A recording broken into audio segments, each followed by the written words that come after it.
आज मैं भगवद गीता का अध्याय 1 पढ़ने वाली हूँ। चलिए दोस्तों शुरू करते हैं। जय श्री राधे राधे, कृष्णा कृष्णा।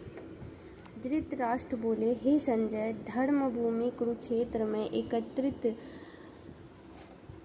युद्ध की इच्छा वाले मेरे और पांडु के पुत्रों ने क्या किया? संजय बोले, उस समय राजा दुर्योधन ने व्यूह रचना युक्त पांडवों की सेना को देखकर और द्रोणाचार्य के पास जाकर यह वचन कहा, हे आचार्य, आपके बुद्धिमान शिष्य द्रुपद पुत्र धृतद्युम्न द्वारा व्यूहाकार खड़ी की हुई पांडु पुत्रों की इस बड़ी भारी सेना को देखिए।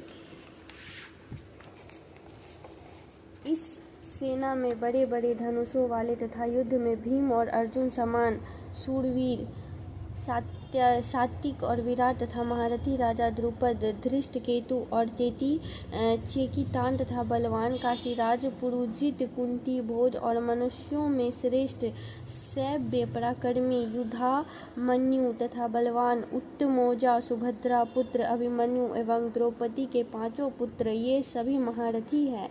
हे ब्राह्मण श्रेष्ठ, अपने पक्ष में भी जो प्रधान हैं उनको आप समझ लीजिए। आपकी जानकारी के लिए मेरी सेना के जो सेनापति हैं उनको बतलाता हूँ,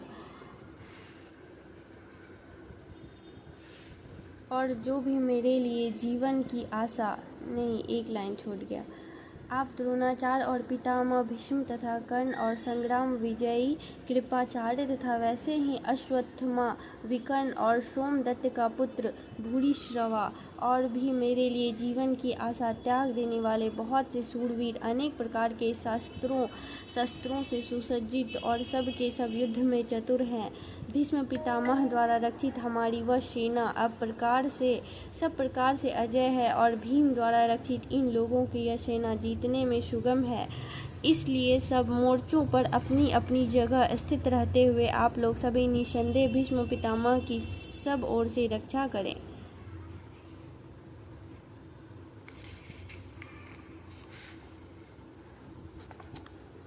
कौरवों में वृद्ध बड़े प्रतापी भीष्म पितामह भीष्म ने उस दुर्योधन के हृदय में हर्ष उत्पन्न करते हुए उच्च स्वर से सिंह की धार के समान गरज कर शंख बजाया।